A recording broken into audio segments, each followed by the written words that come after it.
సాయంత్రం పగిడిద్దరాజు గోవిందరాజు సారలమ్మల గద్దెలపైకి చేరుకోనున్నారు. కన్నెపల్లిలో కొలువైన సారలమ్మను కాక వంశీయులు మేడారం గద్దెల వద్దకు తీసుకురానున్నారు. కన్నెపల్లి సారలమ్మ ఆలయంలో ప్రత్యేకమైన పూజలు నిర్వహిస్తూ సారలమ్మ ఆగమనానికి ఏర్పాట్లు పూర్తి చేస్తున్నారు. కన్నెపల్లి సారలమ్మ దేవాలయం నుంచి మరింత సమాచారాన్ని మా కరెస్పాండెంట్ తిరుపతి అందిస్తారు.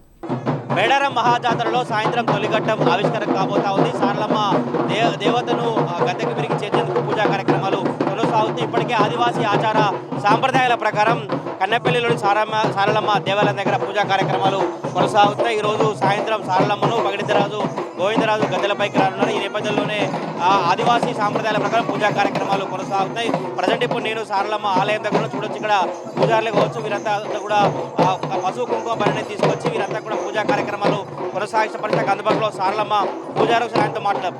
ఎట్లా ఉంటుంది ఈ రోజు, ఎటువంటి పూజా కార్యక్రమాలు చేస్తారు, ఏం చెప్తారు?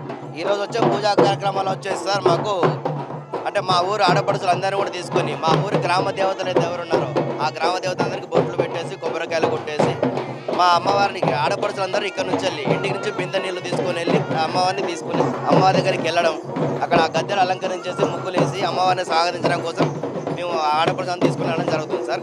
అలాగే ఈరోజు సాయంత్రం 6 నుంచి 7 గంటల మధ్యలో సారలమ్మ తల్లి అమ్మవారిని తీసుకొని వెళ్ళి అక్కడ గద్దె ప్రదర్శించడం జరుగుతుంది. ఎంతమంది వెళ్తారు, ఏ టైం స్టార్ట్ అవుతుంది, ఏ టైంకు సారలమ్మ గద్దెలపైకి చేరుకుంటారు?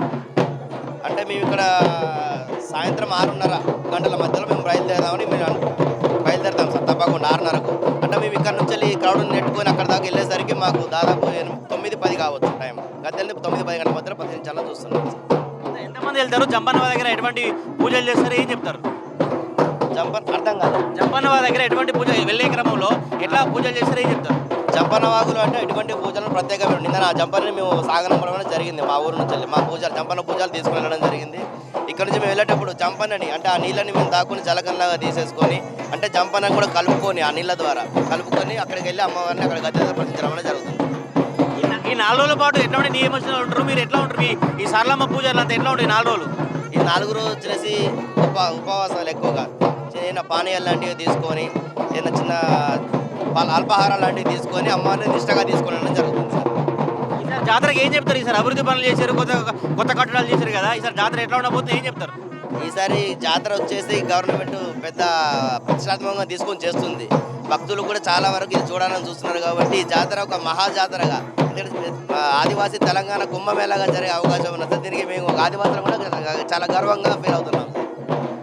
సారలమ్మ పూజారుల అభిప్రాయం అయితే సాయంత్రం 6:30 సారలమ్మ టెంపుల్ కన్నెపల్లి నుంచి సారలమ్మను గద్దెపైకి తీసుకొచ్చేటువంటి ప్రక్రియను కొనసాగిస్తాం. ఇప్పటికే ఆదివాసీ సంబంధించిన రోపాటి కావచ్చు, పోలీసుల రోపాటి కూడా ట్రయల్ రన్స్ నిర్వహించినటువంటి పరిస్థితి కనబడుతుంది.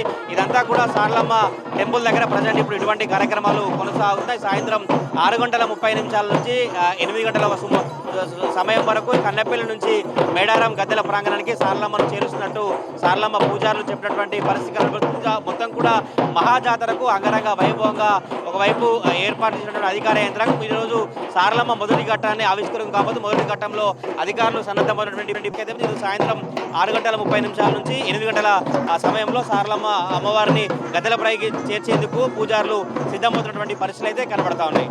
కెమెరా పర్సన్ పవన్తో Tirupati prime time news Medaram Kannepalli నుంచి.